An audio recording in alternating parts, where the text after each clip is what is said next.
මේ කතාව මගේ මහත්තයාගේ අමුතු ආසාවක් ගැන කියන්නේ. මගේ මහත්තයාට වයස 35යි. මට 28යි. මගේ නම නිමේෂා. මගේ මහත්තයා මට ගොඩාක් ආදරෙයි. ඔහොම ඉන්න මහත්තයාගේ යාළුවෙක් ගෙදරෙක් ආවා. ඒ කැම්පස් කොල්ලෙක්ලු. එයාට වයස 24යි. මහත්තයා මට කිව්වා මේ රවන් එයාත් අපිත් එක්ක මෙහි ඉන්නවා ටික දවසක් කියලා. ඔහොම යද්දි මට හස්බන්ඩ්ගේ වෙනසක් දැක්කා.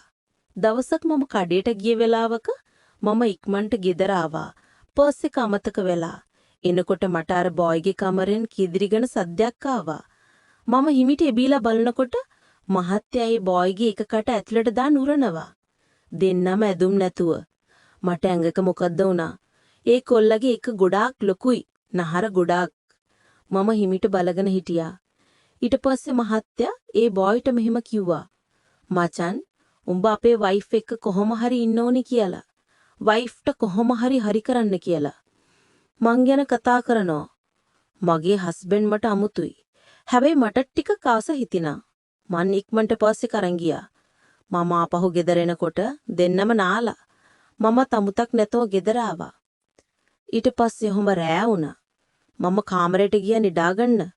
මම ඇදගෙන හිටියේ නයිටියත්. මහත්තයා ළඟට ඇවිල්ලා මගේ තොල්ලුරන ගමන් කිව්වා "ඔයි තරහ වෙන්න එපා. මං ඔයාට තැග්ගක් දෙන්න යන්නේ" කියලා. ඇස්ញැට ගැහුවා ගහලා කකුල් දෙක ඈත් කරලා නයිටි උස්සනවා මට දැනුණා. මට තේරෙනවා දැන් මගේ එක ලෙව කනවා කියලා. මට ඉන්න බෑ. සනිපයි. මම කෙඳිරි ගන්නවා. මට ඉන්න බෑ. ඊට පස්සේ එකපාර ඇස් දෙක ගලවුවා. බලද්දි අර බොයි තමා මගේ එක ලෙව කළා තින්නේ. මට බය හිතුණා. ඊත් එකපාර හස්බන්ඩ් මගේ තොල්ලුරඬ ගත්ත ගමන් අර කොල්ල මගේ එක අස්සට යාගේ එක දාගෙන ගැහුවා. මට ඉන්න බෑ. මට හොදට තොල්ලුරවව හස්බන්ඩ්ගේ. එදා ඉදලා අපි මර සතුටුන් හිටියේ. අපි ඔක්කොම අමුතු විදිහට සතුටු වුණා. එදා ඉදලා තව කතා තියෙනවා. එන්න අපේ ගෲප් එකට. channel subscribe කරන්න යාළුවනි. මම නිමේෂා.